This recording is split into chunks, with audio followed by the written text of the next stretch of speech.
In the small, quiet town of Greenwood, Georgia, Sheriff Richard Harris was more than just a lawman. He was the very foundation of the town's security and trust.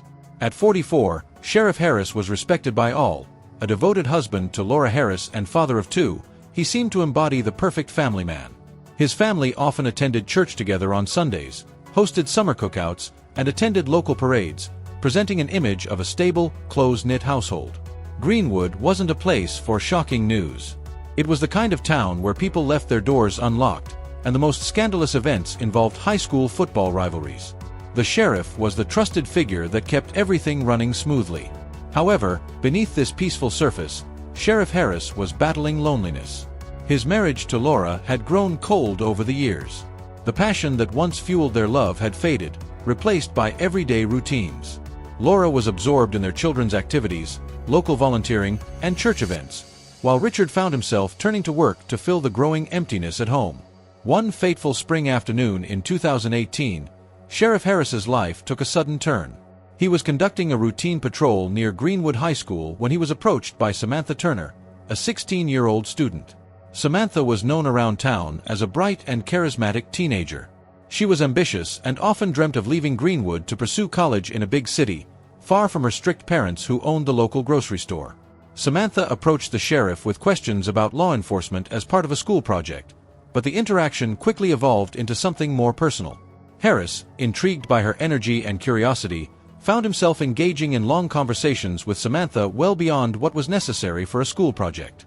Initially, it felt innocent to Samantha. Sheriff Harris represented an exciting figure of authority, something different from her mundane life in Greenwood. To Harris, Samantha was young, vibrant, and full of dreams, qualities he found intoxicating in the midst of his stagnant life. As weeks passed, these casual interactions turned into private meetings.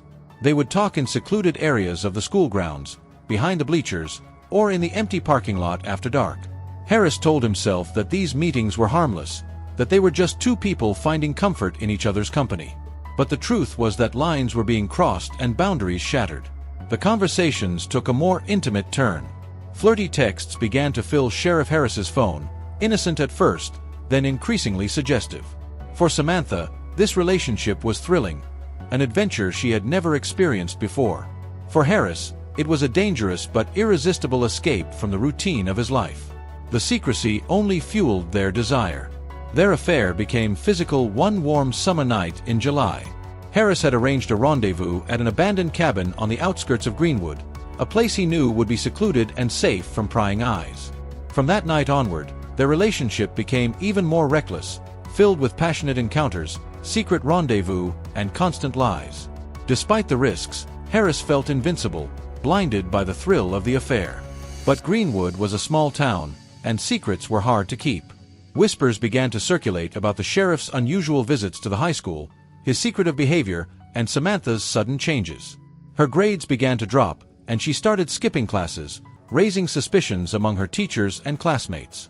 Samantha's parents, Mark and Susan Turner, noticed the sudden changes in their daughter's behavior. She had become distant, secretive, and more rebellious than ever.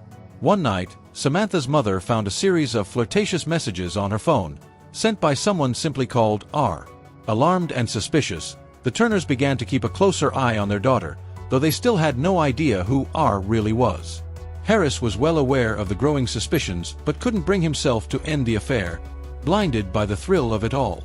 Samantha's youthful energy, the forbidden nature of the relationship, the lies, and the secrets kept pulling him deeper into a dangerous web. But the situation was quickly spiraling out of control. Samantha was feeling the weight of the secrecy and guilt. She knew the affair couldn't last, that it was bound to end badly. Harris, too, knew the risks, but neither of them could foresee the devastating consequences that were about to unfold. Then, one chilly night in November, a major confrontation would shake the town of Greenwood to its core. The truth that had been hidden in the dark would soon come crashing into the light, triggering a chain of events that no one could have anticipated. The icy November winds swept through the streets of Greenwood as Samantha Turner's parents grew increasingly alarmed about their daughter's behavior. It wasn't just her late nights or sudden mood swings, it was the look in her eyes, a mixture of fear and desperation that her mother, Susan, couldn't shake off. Determined to find answers, Susan decided to confront Samantha one evening, but the conversation quickly turned into a heated argument. "Mom, you wouldn't understand," Samantha shouted before running out of the house, tears streaming down her face. Susan, distraught, had no idea where Samantha had gone. Mark, Samantha's father, tried to follow her, but she was already gone, vanishing into the dark streets of Greenwood. That night, Samantha ran to the one person she thought could understand her, Sheriff Richard Harris. She texted him desperately, asking to meet at their usual spot, the old cabin on the outskirts of town. Despite the growing danger of their affair being exposed, Harris couldn't resist. He left his family dinner abruptly, making up an excuse about urgent work. In the secrecy of the cabin, Sam was visibly upset. She felt trapped, caught between her feelings for Harris and the reality of their forbidden relationship. "Richard, we have to stop this," she said, her voice breaking. "If my parents find out, they'll ruin everything." But Harris, blinded by his desire and the thrill of the affair, wasn't ready to let her go. He tried to console her, promising that things would get better and that they just needed to be more careful. Samantha wanted to believe him, but deep down, she knew this wasn't sustainable. She had given up so much, her grades, friendships, and even her relationship with her parents, for something that now seemed more like a burden than a thrill. The next morning, Greenwood High was buzzing with gossip. Several students claimed to have seen Samantha leaving the cabin with Harris late at night. By midday, rumors spread like wildfire, reaching the ears of teachers, staff, and even the principal, Mrs. Joan Mitchell. Concerned, she contacted the Turner family, urging them to meet with her to discuss Samantha's erratic behavior. By this point, Mark and Susan Turner were on high alert. They had noticed a suspicious black SUV following Samantha around town more than once, an SUV that matched the description of Sheriff Harris's official vehicle. The pieces were starting to fall into place, and it wasn't long before Mark, a former Marine, decided to take matters into his own hands. One evening, Mark followed Samantha from their house, keeping a safe distance. His suspicions were confirmed when he saw her meeting Harris at the cabin again. Furious and feeling betrayed, he drove straight to the Greenwood Police Department. But instead of filing a complaint, he requested a private meeting with Detective Angela Reyes, a seasoned investigator known for her thoroughness. Detective Reyes listened carefully as Mark recounted everything: Samantha's behavioral changes, the suspicious texts, and now the sighting at the cabin. Reyes, a sharp and experienced detective, was stunned by the accusation but knew she had to approach this delicately. Sheriff Harris was not just any suspect, he was her superior. After her meeting with Mark, Detective Reyes knew she had to tread carefully. Accusing the town sheriff of an inappropriate relationship with a minor could shatter the community, but the evidence was mounting. Reyes discreetly began investigating Harris, collecting surveillance footage from local businesses, checking his work schedule, and even tracking the movements of his vehicle. In the meantime, Samantha felt the pressure building.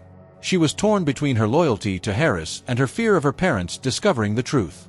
Her anxiety increased when she noticed unfamiliar cars parked near her house and strange faces watching her at school. She knew that someone was investigating the affair, but she couldn't bring herself to tell Harris, who had started acting paranoid, constantly checking his phone and looking over his shoulder. The situation reached a boiling point one fateful Friday evening. Reyes had gathered enough circumstantial evidence to confront Harris but still needed a solid confession from Samantha. She visited the Turner home, hoping to speak directly with Samantha. But when Reyes arrived, she found only Susan and Mark, who were on edge and desperate for answers. "She's not here," Susan said, her voice trembling. "She's been gone for hours, and we don't know where she is." Reyes, feeling a sense of urgency, called for a team to trace Samantha's phone signal. Within minutes, they tracked her to a remote area near the cabin. Fearing the worst, Reyes and a few officers sped to the location. As they approached, they spotted Harris's black SUV parked outside. Inside the cabin, Samantha was sobbing uncontrollably, trying to convince Harris that they needed to end the relationship before it destroyed them both. But Harris, now panicked and desperate, tried to hold on to her. "We can't stop now, Samantha. I'll protect you," he insisted, but his voice betrayed the fear creeping into his heart. At that moment, the cabin door burst open, and Reyes entered, her gun drawn. Harris stepped back, shocked and disoriented. "Sheriff, step away from the girl," Reyes commanded, her voice firm but steady. Samantha, terrified and exhausted, collapsed into Reyes's arms. Harris was arrested on the spot, charged with the statutory rape of a minor, and placed under investigation for abuse of power. News of the scandal spread rapidly, shaking the town of Greenwood to its core. The affair that had been kept hidden for months was now exposed for all to see, setting the stage for a public trial that would captivate the nation. But the story was far from over. As the investigation deepened, darker secrets were uncovered. Secrets that suggested the tragic events were not merely the result of an illicit relationship, but part of something more sinister. The shocking arrest of Sheriff Richard Harris sent shockwaves through Greenwood. It wasn't just that the town's trusted lawman was accused of having an affair with a teenager. He was facing charges of statutory rape, misconduct, and abuse of power. The media swarmed the small town, turning every corner into a spectacle. Parents, teachers, and residents were torn between disbelief and anger. Samantha Turner, now 17, found herself thrust into the center of the storm. News outlets plastered her face across screens, calling her everything from a victim to a troubled teen. The Turners struggled to shield their daughter from the relentless media, but it was nearly impossible. Samantha was shaken, but she remained adamant that she had entered the relationship willingly. Detective Angela Reyes, however, wasn't convinced that Harris was the only one guilty in this twisted affair. The case had begun as an investigation of abuse of power, but something about Harris's behavior seemed off. In his initial interrogation, Harris showed signs of desperation, but not necessarily guilt. His insistence that he was trying to protect Samantha from something worse caught Reyes's attention. Reyes began to dig deeper into Samantha's background, hoping to uncover any details that could help explain the complexity of the affair. What she found was far more disturbing than she anticipated. Samantha's school records revealed a series of disciplinary issues that had never been reported publicly. These records showed a troubled past marked by violent outbursts, frequent counseling sessions, and a mysterious expulsion from her previous school. The reasons for the expulsion were sealed, but Reyes knew she was on to something significant. The next clue came from Samantha's phone records. In addition to the texts exchanged with Harris, there were messages from an unknown number. These texts were vague but threatening, filled with phrases like, "You can't hide forever," and "the truth will come out." Samantha had never mentioned these messages to anyone, not even Harris. Reyes traced the number to a burner phone, making it nearly impossible to identify the sender. Samantha, now under intense pressure from both law enforcement and her parents, began to unravel emotionally. She was taken into protective custody to ensure her safety and to separate her from the influence of her parents, who were pushing for a quick trial and harsh sentencing for Harris. Reyes, however, saw an opportunity to finally speak to Samantha without interference. One evening, Reyes sat down with Samantha in a quiet interrogation room, trying to create a safe space for her to speak freely. "Samantha, I know there's more to this story than what we see," Reyes said gently. "You can trust me, but I need you to be honest." Samantha, her eyes red and tired, hesitated for a long moment before finally breaking down. "It wasn't supposed to be like this," she confessed, her voice barely above a whisper. "I thought he loved me, that he'd help me leave this place." She paused, taking a deep breath, then added, "But someone else knew. Someone who wanted to ruin everything." Reyes pressed further, but Samantha was reluctant to name anyone directly. However, the detective sensed a deep fear in the young girl, a fear that seemed to be about more than just her affair with Harris.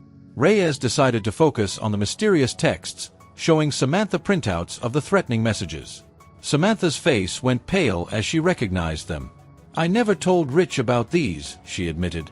"He didn't know someone was watching us." When Reyes asked who she thought it could be, Samantha only said, "It has to be someone from my past." Reyes realized that the investigation had taken a darker turn. This wasn't just about a forbidden affair, it was about someone trying to control Samantha's life, someone who might have been pushing her into the affair with Harris. She needed more evidence to support this theory. The breakthrough came from an unexpected source: Cody Turner, Samantha's older brother, who had returned to Greenwood upon hearing the news. Cody had been estranged from his family for years, having left town after a falling out with their father.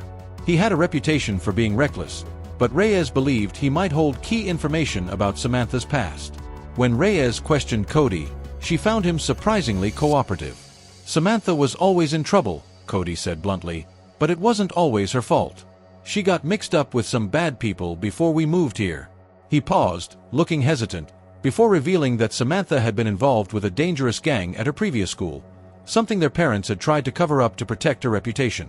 The gang, known as the Black Vipers, had a history of exploiting young girls, using them to manipulate and blackmail older men for money and influence.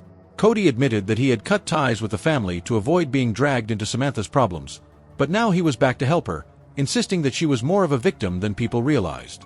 Reyes felt a chill run down her spine. If Samantha's affair with Harris had been orchestrated by this gang, then Harris was not only guilty of breaking the law, but also a potential pawn in a larger scheme. The texts from the burner phone suddenly made more sense. The messages were not just threats, they were commands, possibly from someone within the gang. Meanwhile, Harris, still in custody, became more desperate. His lawyer advised him to keep silent, but Harris insisted on speaking to Samantha one last time, hoping to protect her from the unseen dangers he believed were closing in. Reyes denied his request, but Harris managed to smuggle out a handwritten letter through one of the guards, pleading with Samantha to stay strong and tell the truth. The trial date was set, but Reyes knew she needed more evidence to link the gang to Samantha and Harris. As she dug deeper, she discovered one final, damning piece of evidence: a wire transfer made to Harris's account just days before his arrest. The sender, an offshore account tied to known affiliates of the Black Vipers.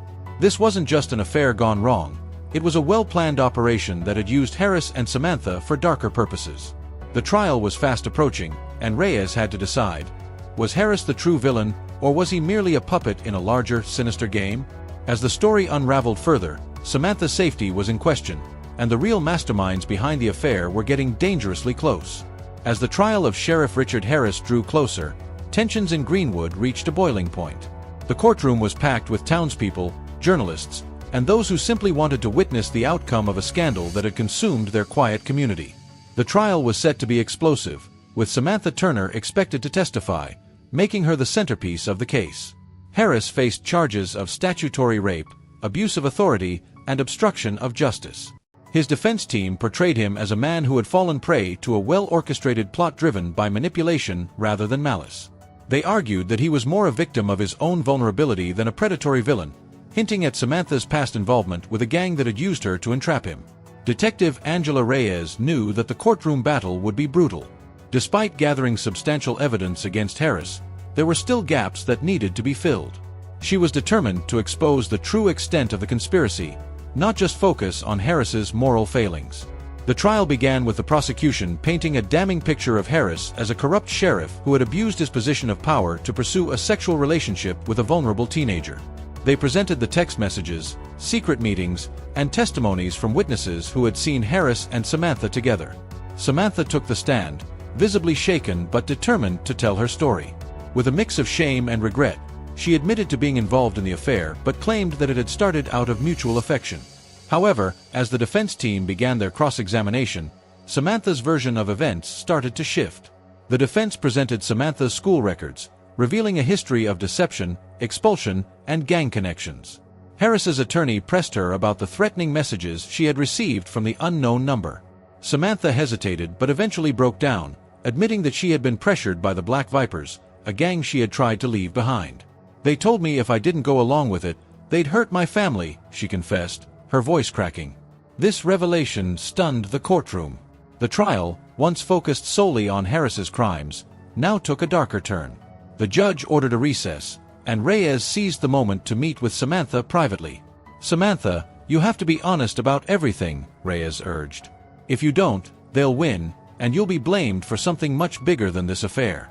Samantha, exhausted and overwhelmed, nodded. "I never meant for it to go this far," she whispered. "I was just trying to survive."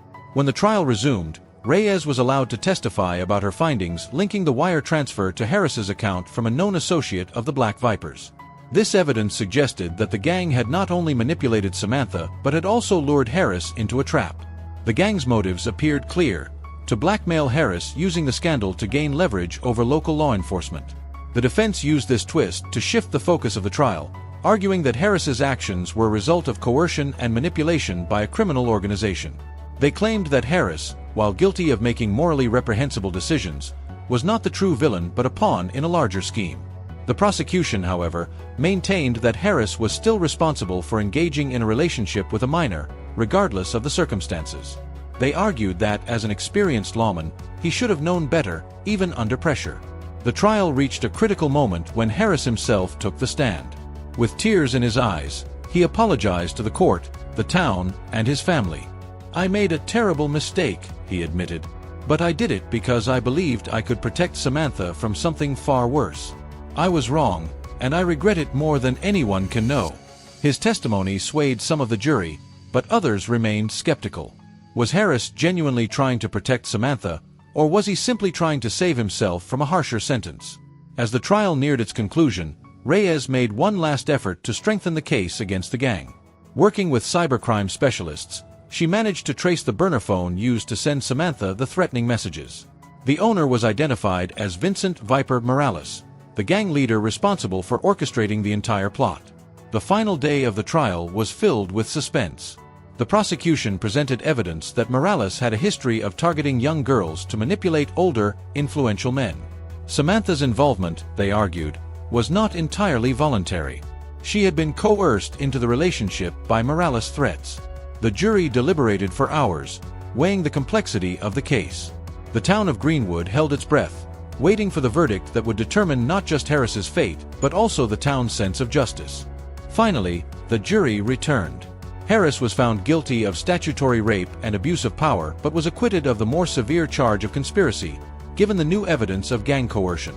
He was sentenced to 10 years in prison with the possibility of parole.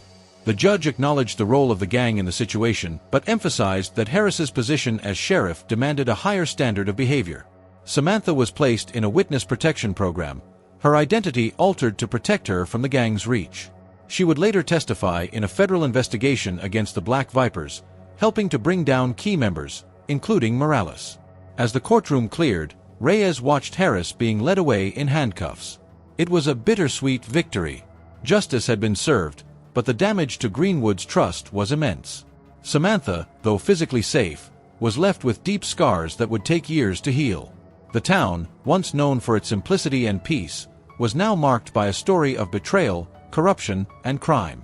The trial, filled with shocking revelations and unexpected turns, left everyone questioning whom to trust.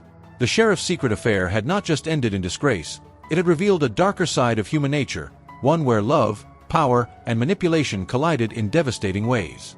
But the story was not yet over. Reyes had vowed to dismantle the Black Vipers completely, knowing that they were still operating under the radar, preying on the vulnerable.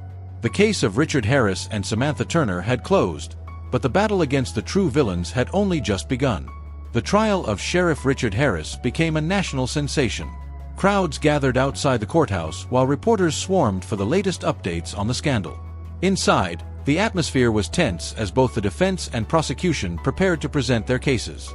On one side was Harris, accused of statutory rape and abuse of power. On the other side was Samantha Turner, a minor caught in a web of deceit that now seemed far bigger than anyone had imagined. As the trial began, the prosecution painted a clear picture: a trusted sheriff who betrayed the public's trust and exploited a vulnerable teenage girl. Samantha, initially portrayed as a naive victim, was now seen as a girl with a troubled past who had been caught up in dangerous schemes long before meeting Harris. The defense, however, had a different narrative. Harris's lawyer argued that the sheriff had fallen victim to manipulation and blackmail by a gang that had set up the affair with Samantha to extort him. Harris, now a broken man, looked hollow as he listened to the opening statements, knowing that the outcome would decide his fate. The real turning point came when Detective Angela Reyes took the stand. Reyes laid out the full extent of her investigation, including the discovery of Samantha's ties to the Black Vipers gang and the mysterious wire transfer to Harris's account. She presented text messages, surveillance footage, and Samantha's hidden past, each piece connecting the dots of a broader conspiracy. Reyes argued that Harris, while guilty of moral failures, had been drawn into a more sinister plot orchestrated by criminals who preyed on young girls to control powerful men. But the most dramatic moment came when Samantha herself was called to testify. The courtroom fell silent as she entered, visibly shaken but determined, facing her own painful truths. Samantha began her testimony with a surprising confession. "I loved Richard Harris," she said, her voice breaking. "But I was scared. There were people watching us, people who knew everything." As Samantha recounted the threats she received from the gang, the courtroom was gripped by her words. She admitted that she had initially believed the affair with Harris was her choice, but the reality was far darker. "They used me," she said, tears streaming down her face. They promised me money and freedom if I could keep Richard close. But when I tried to leave, they threatened to hurt my family. The defense seized the moment, using Samantha's testimony to argue that Harris had been manipulated. But the prosecution was quick to point out that Harris, as a seasoned lawman, should have known better. The affair, whether coerced or not, had still broken the law. The jury deliberated for 2 days. When they returned, the verdict was read. Harris was found guilty of statutory rape, but with mitigating circumstances that reflected the broader scheme. He was sentenced to 5 years in prison, a lighter sentence than expected, but enough to end his law enforcement career forever. The verdict brought mixed reactions. Some saw Harris as a predator who had taken advantage of a minor, while others believed he had been entrapped by a ruthless gang. Samantha, meanwhile, was sent to a juvenile rehabilitation facility to receive therapy and counseling for her traumatic experiences. Her testimony had revealed the depth of her manipulation, but also her role in perpetuating the deceit. Detective Reyes wasn't done with Harris's trial over. She focused her efforts on dismantling the Black Viper's operation. Her relentless pursuit led to several key arrests, including Paul "Snake" McKenzie, the gang leader who had orchestrated the plot. McKenzie's arrest was a significant victory for law enforcement, exposing a network of criminal activities that spanned across states.